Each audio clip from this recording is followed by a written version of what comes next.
দিদি, ও দিদি, কোথায় গেলে গো তুমি সকাল সকাল? আমাকে একটা ডাক পর্যন্ত দিলে না। সেরেছে, লালিও নেই, একসাথে দুইটা জিনিস গায়েব। এ কি কাণ্ড আজ সকাল সকাল! ইস, রোজ রোজ আমি দেরি করে উঠি বলে দিদি একাই সব করে ফেলে। আর এদিকে লালিটাও পালিয়ে গেল। আজ সকালটা একদম গন্ডগোলে ভরা মনে হচ্ছে। ইস, নিজের ওপরই রাগ হচ্ছে এখন। বৌমা, অত হাঁক ডাক করছো কেন সকাল সকাল? পাড়া মাথায় তুলে ফেলবে দেখছি। মা গো, দিদিকে যে কোথাও পাচ্ছি না। আর তার উপর লালিও দড়ি ছেড়ে পালিয়েছে, ওকেও খুঁজে পাচ্ছি না। আহা, অত ভয় পাওয়ার কি আছে? তোমার দিদি পুকুর ঘাটে গেছে কাপড় কাচতে। আর ওই দুষ্টু ছাগলটা তো রোজই কোথাও না কোথাও পালায়, খুঁজলেই পাবে ওকে।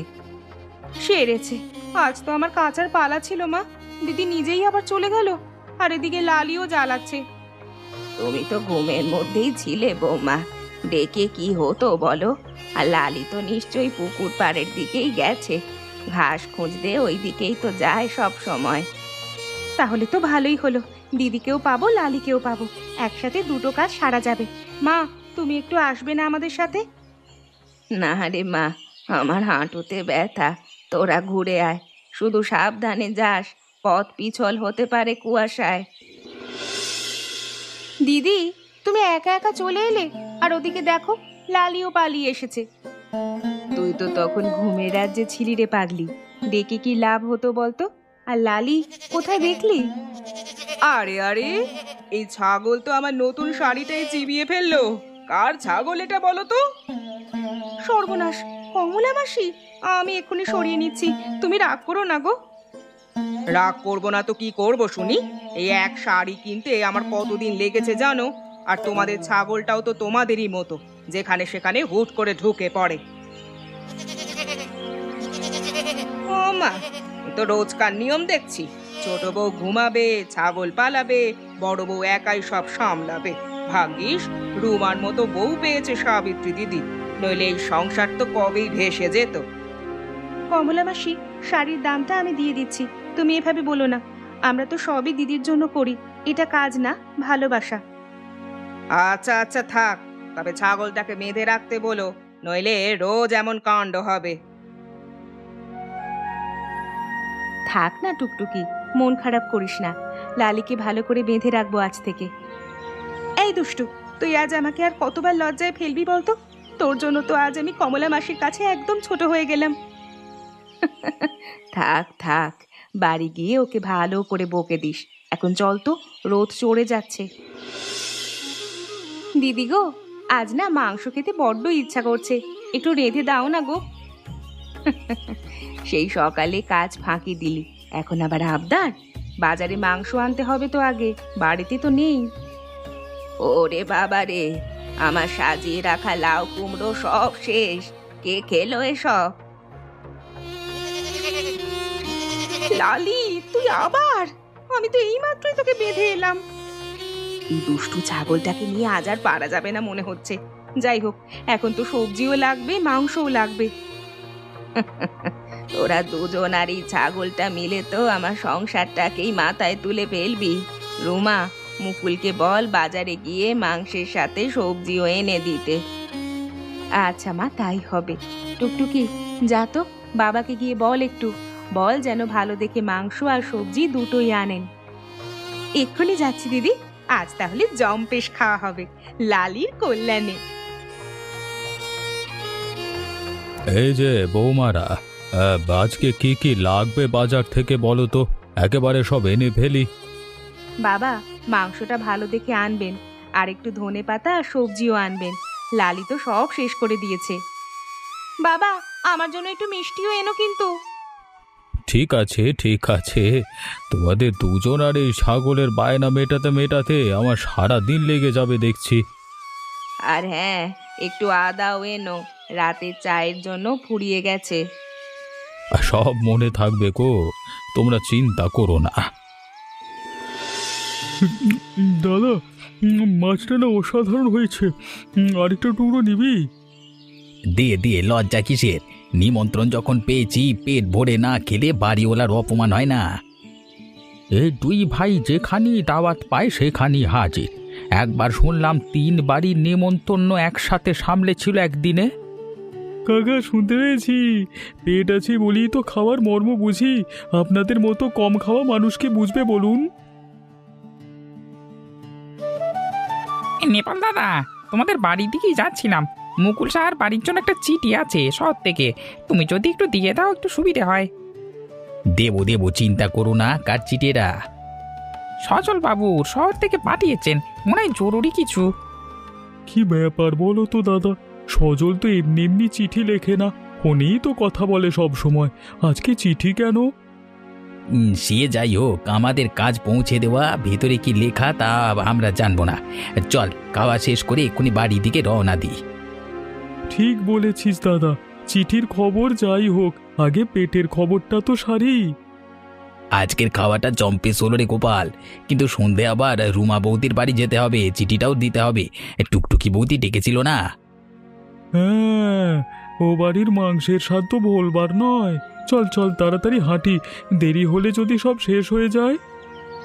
তুই তো সব সময় পেটের চিন্তাতেই থাকিস রে গোপাল, একদিনও শান্তি নেই তোর। হ্যাঁ, টুকটুকি কাকিমা, ও কাকিমা, নেপাল কাকা আর গোপাল কাকা এদিকেই আসছে। আমি নিজের চোখে দেখলাম, আর তাদের হাতে একটা চিঠিও আছে। ওমা সর্বনাশ, আজ আবার ওরা! মাগো, হাঁড়িতে যা মাংস আছে সব উজাড় করে দেবে দেখো। আর চিঠি, আবার কিসের চিঠি রে টুনি? জানি না তো কাকিমা, ডাকপিয়ন কাকা নাকি নেপাল কাকার হাত দিয়ে দিয়েছে তোমাদের বাড়ির জন্য। চিঠি? সজল তো কখনো চিঠি লেখে না, ফোনেই তো সব বলে। কি ব্যাপার বলো তো? চিন্তা করো না মা, নেপাল কাকা এলেই তো জানা যাবে। এখন আগে ওদের বসিয়ে খাওয়ানোর ব্যবস্থা করি। কাকিমা, আমাকেও একটু মাংস দেবে তো? আমি না অনেকক্ষণ দৌড়িয়ে খবর দিলাম। তোকে না দিলে চলে, সবার আগে তোকেই দেব। যা বাইরে বস। টুকি, ওই দুই ভাইকে ডাক দে তো, বসতে বল। আর টুনিকে একটা প্লেটে আলাদা করে দিয়ে দে, ও বাচ্চা মানুষ, বসে থাকতে পারবে না। এ বৌদি গো, আমরা এসে গেছি। গন্ধ পেয়েই তো বুঝলাম আজকে কি রান্না হয়েছে। আর এই নাও তোমাদের চিঠি, সজলবাবু পাইতেছে। দেখি তো কি লিখেছে ছেলেটা। মুকুল ফিরলে ওকে দিয়েই পড়াবো, চোখে এখন ভালো দেখি না। আসো আসো, বসো এখানে। চিঠি চিন্তা পরে করো মা, আগে এদের পাত সাজাই। বৌদি, তোমার হাতে রান্নার কথা ভেবেই তো সারা রাস্তা তাড়াতাড়ি হেঁটে এলাম।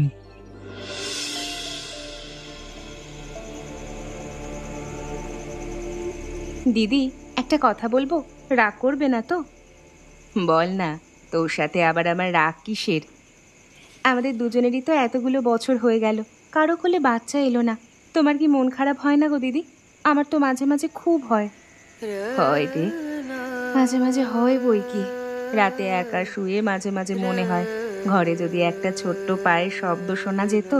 কিন্তু কি করব বল, সব তো আর নিজের হাতে নেই। আমি তো আছি দিদি। তুই আমার বোন, আমার সবচেয়ে কাছের মানুষ। তুই আছিস বলেই তো এই সংসারটা এত রঙিন লাগে। তবুও কখনো কখনো মনটা কেমন হয়ে ওঠে, বুঝলে না? বুঝি রে, খুব বুঝি, কিন্তু দুঃখ করে তো কিচ্ছু হবে না। যা আছে তাই নিয়েই আনন্দে থাকতে হবে। জানো দিদি, মাঝে মাঝে মনে হয় ঠাকুর হয়তো ঠিক সময় সব দেবেন, শুধু আমাদের একটু ধৈর্য ধরতে হবে। তুই তো একদম আমার মনের কথাটাই বলে দিলি। রোমা, একবার ভেতরে আয় তো মা, তোর সাথে একটা কথা ছিল। মা তোমাকে এত রাতে ডাকছে কেন গো দিদি? চিঠিতে কিছু লেখা ছিল নাকি? জানি না রে, দেখি গিয়ে কি বলে।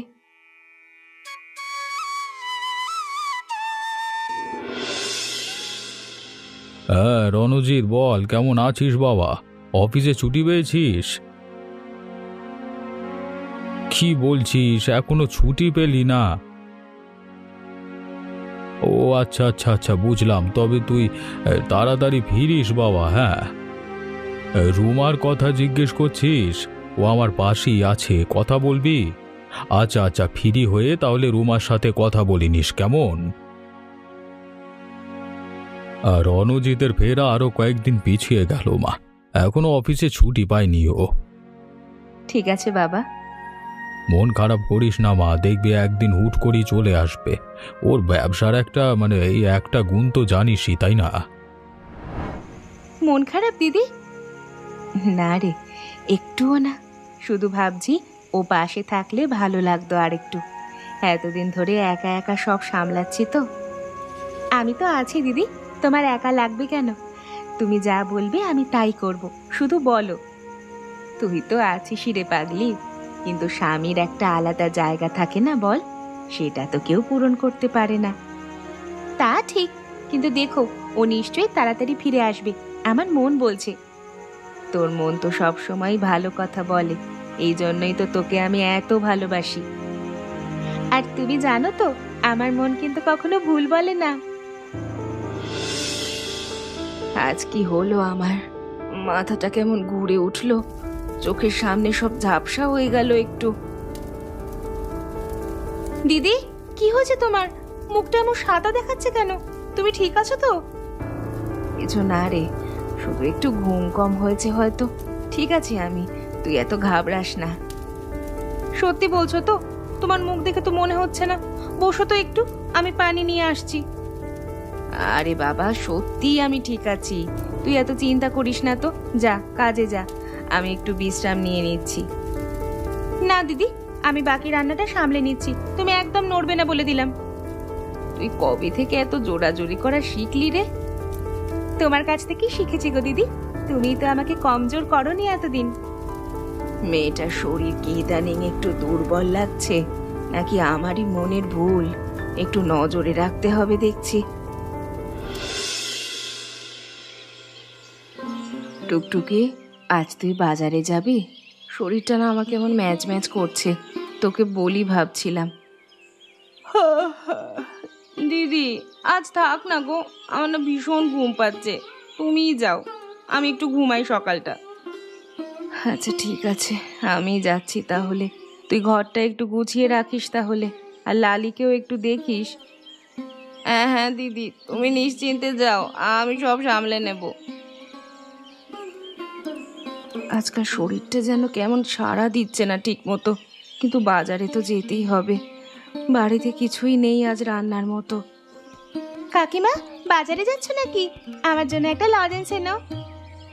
আনবো রে, নিশ্চয়ই আনবো। তুই ভালো করে খেলাধুলো কর, পড়ে যাস না যেন। ঠিক আছে কাকিমা, তাড়াতাড়ি ফিরো কিন্তু। বৌমা, আজকে ইলিশটা বড় ভালো উঠেছে, নেবেন নাকি একটা? দাও দাও মদন দাদা, একটা মাঝারি সাইজেরই দাও। মদন দাদা, একটু। কেউ আছেন? রুমা বৌমা, কি হলো তোমার? কেউ একটু সাহায্য করো তাড়াতাড়ি। কি হয়েছে রুমা বৌদি? আরে ও বৌদি! এই দাদা, বৌদির শরীর তো একদম ঠান্ডা হয়ে গেছে, তাড়াতাড়ি কিছু করতে হবে। দাদা, তাড়াতাড়ি ভ্যানটা নিয়ে আসুন, আমরা এখনই বাড়ি নিয়ে যাচ্ছি। আপনি বরং ডাক্তার অসিতের বাড়িতে খবর দিয়ে আসুন মদন দাদা, আমরা বৌদিকে বাড়ি নিয়ে যাচ্ছি। বৌদি শক্ত হয়ে থাকো, আমরা এক্ষুনি বাড়ি পৌঁছে দিচ্ছি তোমাকে। বৌদি মনে হয় বেশি ক্লান্ত হয়ে গেছে। দাদা একটু জোরে চালান তো, দেরি করা যাবে না একদম। হে কি রুমা, কি হলো আমার মেয়েটার? ওগো ওগো, তাড়াতাড়ি এসো তো। দিদি, ও দিদি, আমি তোমাকে একা যেতে দিলাম কেন? আমার জন্যই আজ এমন হলো, আমি যদি নিজে যেতাম। বৌদি তুমি এভাবে ভেঙে পড়ো না, আমরা ডাক্তার আনবার ব্যবস্থা করছি। আমি এক্ষুনি ডাক্তার অসিতকে ডেকে আনছি, তোমরা ওকে ঘরে নিয়ে যাও। আমি আর কোনোদিন অলসতা করব না, কোনোদিন না। শুধু দিদি ঠিক হয়ে যাক, আমি সব কাজ নিজে করব। বোমা, বোমা নিজেকে দোষ দিও না, এমন তো হতেই পারে, কারোর দোষ নেই এতে। বৌদির শরীরটা ইদানি একটু দুর্বল লাগছিল, আমরাও খেয়াল করেছিলাম। হবে রে মা, ভয় পাস না, ডাক্তারবাবু তো আছেন, দেখি সব ঠিক হয়ে যাবে। মাসি, তুমিও তো আছো, একটু সাহস দাও আমাকে, বুকটা আমার কেমন কাঁপছে। সাহস রাখ মা, ভগবান ভালো করবেন, আমি বলছি তোকে। সবে একটু শান্ত হন, আমি কিন্তু পরীক্ষা করছি। কি হয়েছে ডাক্তারবাবু? খারাপ কিছু? বলুন না তাড়াতাড়ি, বুকটা যে কেঁপে উঠছে আমার। ডাক্তারবাবু প্লিজ বলুন, দিদি কি হয়েছে? না না, খারাপ কিছু না গো, এ তো ভীষণ সুখবর। সম্ভবত উনি মা হতে চলেছেন। আমার বাড়িতে নতুন প্রাণ আসছে। দিদি, দিদি শুনলে তুমি? তুমি তুমি মা হবে? এত বড় খুশির খবর তুমি লুকিয়ে রেখেছিলে? সত্যি টুকটুকি? আমি ঠিক শুনছি তো? আমি তো নিজেও জানতাম না রে। ডাক্তারবাবু, আপনাকে অসংখ্য ধন্যবাদ। আজকে আমার বাড়িতে সত্যি সব থেকে বড় খুশির খবর দিন। এতে ধন্যবাদের কি আছে? এ তো ওপরওয়ালার আশীর্বাদ। তবে ওনাকে এখন থেকে বিশ্রামে রাখতে হবে, খাওয়া দাওয়া একটু বেশি যত্ন নিতে হবে। বৌদি, তাহলে তো আজকে থেকে তোমার আর কোনো কাজে হাত লাগানো চলবে না। আমরা সবাই মিলে দেখব তোমাকে। বৌদি, বাচ্চা হলে কিন্তু আমরাই সবচেয়ে বড় বড় কাকা হবো বলে দিলাম। আর আমি হব সবচেয়ে আদরের দিদা, এই বলে রাখলাম আগে থেকেই। রুমা, আমি এসে গেছি। কি হয়েছে বলো তো? আমি সব কাজ ফেলে ছুটে এলাম। তুই তো বললি ছুটি পেতে আরো কয়েকদিন লাগবে, হঠাৎ করে আজই বাবা বাবা, দুপুরে হঠাৎ আমার কাছে একটা ফোন আসে। একটা ছোট্ট মেয়ের গলা, বলল, কাকু তাড়াতাড়ি বাড়ি এসো, কাকিমা অজ্ঞান হয়ে গেছে। আমি তো ভয়ে সব ফেলে প্রথম বাসে উঠে পড়লাম। তোমার কি হয়েছিল বলো তো? আমার বুক কাঁপছিল সারা রাস্তা। আর চিন্তার কিছু নেই গো, উল্টে বলো তুমি ঠিক সময়ে এসেছো, তুমি বাবা হতে চলেছো। সত্যি বলছো? আমি আমি বাবা হচ্ছি? টুনি, তুই ফোন করেছিলি? কখন করলি? আমি তো জানি না। যখন কাকিমাকে ভ্যানে করে আনলো, তখন আমি মদন কাকুর দোকানের ফোন থেকে রণজিৎ কাকুর নাম্বারটা তো আমার মুখস্থ ছিল। তুমি তো একবার বলেছিলে না মা? এই মেয়ে দেখি সবচেয়ে বুদ্ধিমান বেরিয়ে গেল আমাদের মধ্যে। তুই না থাকলে তো আমি জানতেই পারতাম না রে টুনি। ও, ভালো কথা মনে পড়লো। সজলের চিঠিটা তো এখনো পড়াই হলো না। মুকুল, তুমি একটু পড়ে শোনাও না সবাইকে। দেখি দেখি কি লিখেছে ছোট্ট ছেলেটা, দেখি। প্রণাম নেবে না, আমি জানি ফোনই সব কথা হয়, কিন্তু এই খবরটা চিঠিতেই লিখতে ইচ্ছে হলো, যেন বাড়ির সবাই একসাথে বসে পড়তে পারেন। অফিসে আমার প্রমোশন হয়েছে, আর সেই সাথে আগামী মাসেই আমি 15 দিনের ছুটি নিয়ে বাড়ি আসছি। অনেকদিন হয়ে গেল বাড়ির সবাইকে দেখি না। মায়ের হাতের রান্না, রুমা বৌদির যত্ন সব খুব মিস করি। আসছি তাহলে খুব শীঘ্রই, সবাই ভালো থাকবেন। ইতি তোমাদের সজল। আহা, আমার দুই ছেলেই তো একসাথে এত খুশির খবর দিল। একজন বাবা হচ্ছে, আরেকজন বাড়ি ফিরছে। উনি বাড়িতে এসে যখন শুনবেন বড় বৌদি মা হতে চলেছেন, তখন তো ওর আনন্দ দেখাই যাবে না। ঠিক বলেছো বৌদি, সজল ভাই তো বাচ্চাদের ভীষণ ভালোবাসে। এই খবর শুনলেও নেচেই উঠবে। এই বাড়িতে খুশির যেন শেষ নেই আজকে। এক খবরে যেন আরেক খবর জুড়ে যাচ্ছে। আরে সজল এলে তো আরেকদিন এমন জম্পেশ খাওয়া দাওয়া হবে। আমরাও কিন্তু সেদিন থাকবো বলে দিলাম।